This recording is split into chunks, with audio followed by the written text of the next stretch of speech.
Yarr, yar, yar, yar, yar. Hello, my lovelies. How are you today? I hope you're all doing well. Right.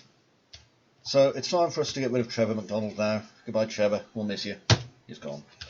My grandfather used to drink with Trevor McDonald, funnily enough. And I'm going to just move these bits away for the moment. So hide selection. Gone.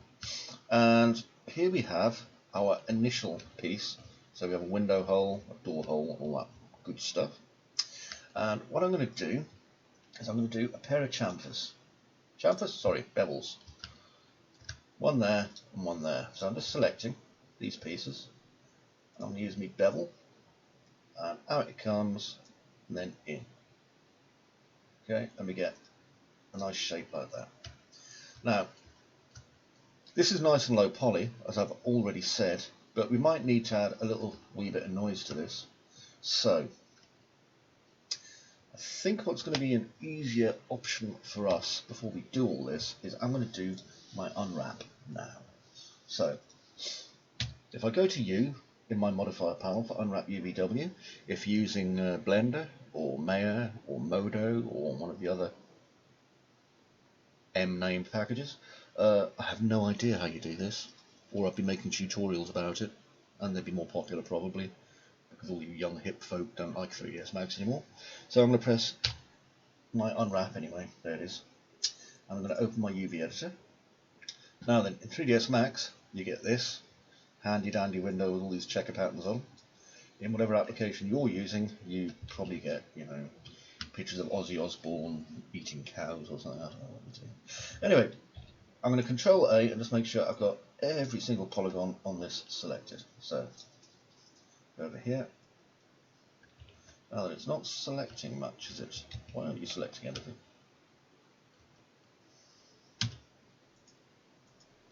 This is strange. I think I'm going to collapse this and add it again.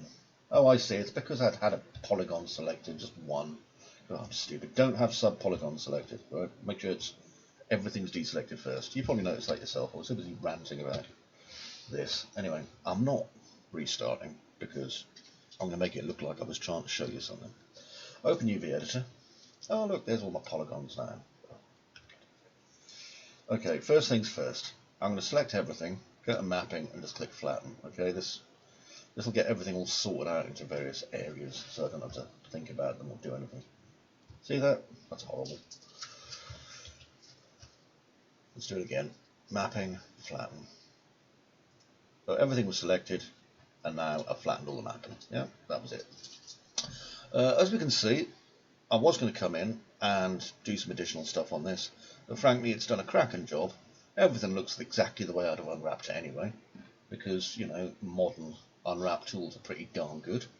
So I'm just going to close that down, and on top of this I'm now going to open an edit poly. Okay, and then on top of my edit poly I'm going to open a nothing. I'm going to go to my edit poly and let's see, tessellate. And so I've added more polygons at the top there, but I want to add some more bottom ones. I'm just going to come in here and just select these and tessellate as well. Let's tessellate. Oh, there it is. Okay, so I'll just tessellate those ones. And then up here. Now you see this. Okay, this is interesting. What it's done is, because I've only tessellated the bottom ones, we've got this edge just finishing here and going nowhere. Now we can fix that if you should so desire. Okay, this is up to you. I'm going to show you how to do it now. So what I'm going to do is go into my edge mode, and in here I'm going to just connect and connect, and then over here I'm going to do the same, just come down, go all the way, I'll be a minute. Hope you're excited by all this selecting that's going on here.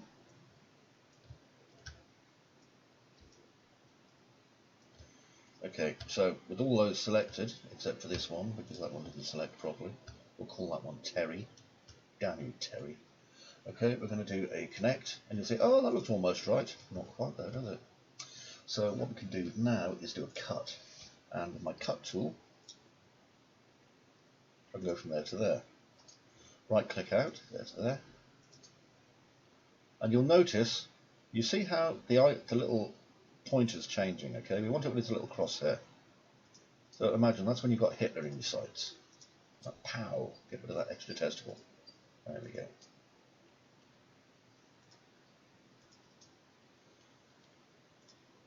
And if you find me ridiculing Hitler distasteful, you're probably on the wrong channel.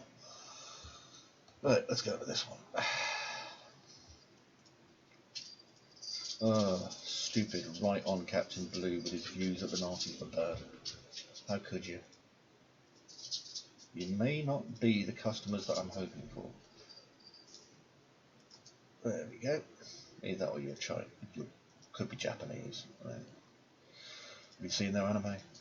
Anyway, this is probably why the Chinese found my tutorial that I made them quite long and hard work.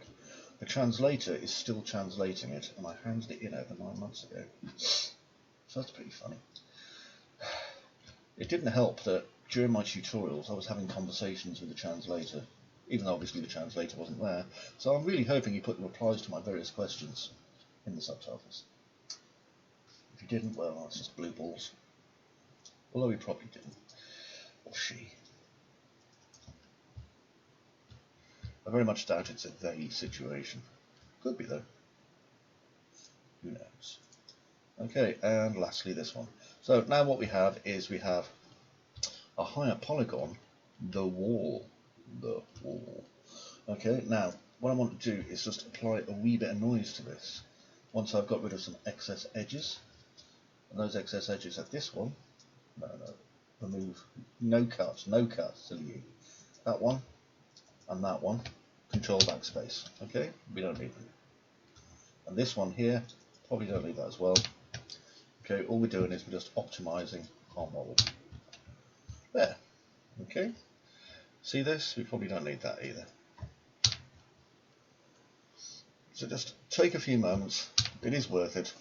I know that these excess polygons are not a huge deal, okay? There isn't billions of them, but at the same time, do you need them? And the answer is almost certainly no. The only reason I'm adding more polygons is because I'm going to be applying a little bit of noise to this, okay? And the rest of these I'm going to be doing in my own sweet time, so don't worry. You're not going to be sitting watching me endlessly removing edges from my model, or crying and wishing it was all over. Well, you can if you want. If you're a Patron, you can. I'll make a video of me crying and making polygons vanish, actually. That's probably a good idea. A bit weird, though. I want to dress as a Japanese schoolgirl, I suppose. Anyway, noise. Right, so I've applied some noise to this. You can't see any because the strength is nothing. And I want to apply it on the ear axis here. So you'll see now we start to get a bit of a bendy wall. So I think I'm going to make it maybe about 10. Okay, so now you can see that the wall is relatively uneven, which is kind of what I want. Now, as to the roughness of this, I can make it fractal. Now, fractal's kind of good because you'll notice it becomes a lot more rough. Now, I'm not implying, okay, that the fine Scottish ladies and gentlemen who built the Bothys were working on some kind of weird, whatever you'd call this, you know, probably whiskey. But what I'm saying is that they tend to be kind of rough, and this is a good way of doing it. Now, I can increase the roughness like that if I want to. Okay, and that'll give us a more kind of rock feel to it. And then on top of this, I'm going to open my UVW unwrap. And, oh, hang on. Actually, I'll delete my UVW unwrap and just make sure it's okay. Yeah, right, now I'm going to reopen my UVW unwrap. Make sure everything is selected and open my editor. And as you will see, it all looks okay still. Yay! We're all going to Disneyland, kids. I hope my kids didn't hear that. Right. So with that unwrapped, now what I have to do is I have to use some colour IDs. You'll be like, colour IDs? What's this mad nonsense? Well, let me tell you. What I'm going to do is I'm going to put another edit poly on this. Okay, this is a stack. Now imagine the stack obviously has a lot of delicious hamburgers, okay? And in between them you've got maybe hamburger and some lettuce, hamburger and some tomato, and so on and so on and so on, right? And if you pull out the tomato, you'll still have your delicious hamburger in a bun, but maybe it won't be quite so delicious. Maybe your burger will fly off. Who knows? Anyway, this is what I'm trying to say, okay? You can have a big stack with lots of different things happening in it. Now, I am selecting some polygons. And you're probably wondering why I'm selecting them like this. It's because I've been using this a lot longer than you have. And I know that if I select them in this pattern, then when I hit the grow button, they will be selecting exactly the polygons that I want. There we go, see? Oh, how did that happen? Because I knew it would. Now I'm going to select this edge here, this edge here. Front ones are correct. Good. Oh, stone made, that's amazing. Come and have a cuppa. Right then, what I'm going to do now is I'm going to go to Me, which is where I keep my materials, and you'll notice I've only got the very basic material editor on because I don't need anything else, not in a minute. In here, I'm going to call this something like, you know, secondary stone, and the secondary stone's being applied to these lintels. Bam. Now over here, if I do a Control I, if I do a, you're breaking my balls, 3ds Max. Fine, we'll do it the hard way, shall we? Why are you not inverting? Why are you not inverting, 3ds Max? Fine, we'll do it the other way. So what I'm going to do now is I'm going to select everything else because 3ds Max is being a, it's a phrase we use in the north of England, a complete cock.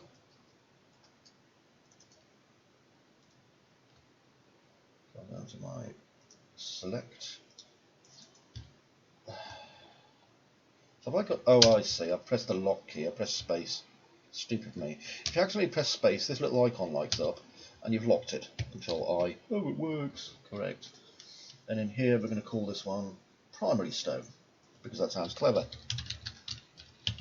You can also call it stone 1 or just default material.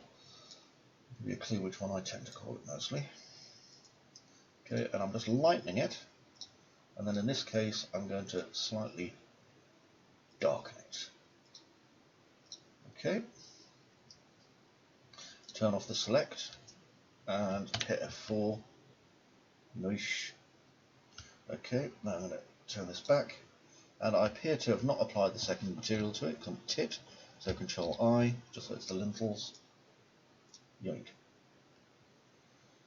I can see you and I are going to be having some enemy problems here, 3ds Max. Okay, this is probably because I have my stack on. So now is a good time to collapse my stack. Yes. And now if I select my polygon, there. It was because I had my stack on, you see. Okay, next, I'm going to check the UVs are still okay. They should be. And they are. Hooray for everything. Okay, and I'm just going to delete that off the stack again. And be wall long, it's unwrapped. And if you've never unwrapped something, okay, before, and you've followed along in the tutorial, well done you. What you need to do now is go and buy yourself a massive bottle of spirits, drink it all, and pass out on the floor with excitement. Okay, so with that done, what I'm going to do is I'm going to go to File, and I want to export just this chunk here. So Export, Export selected, and it's only going to export this bit, you see, which is B-Wall Long 01. So you might want to remember that's what it was called. And I'm going to go to over here, and under videos, the Bothy, I'm going to make some assets. Now, if you're a Patreon, you can have my assets. Oh, that sounds rude, doesn't it? But there you go. I'll let you have them when I'm done. If you're not a Patreon, sad face, crying emoticon, become a Patreon. It's good for you. You'll find links. Don't worry about it. Anyway, we're going to call this _long underscore 01 underscore export, because it's an export. Everything stays default. It's done. Okay, so we have unwrapped and made all wonky a piece of wall. Isn't it beautiful? In the next part, I'm going to show you how to take your beautiful wonky piece of wall and make it look pretty. Not that it isn't already, because it's flipping gorgeous. So until then, bye bye for now.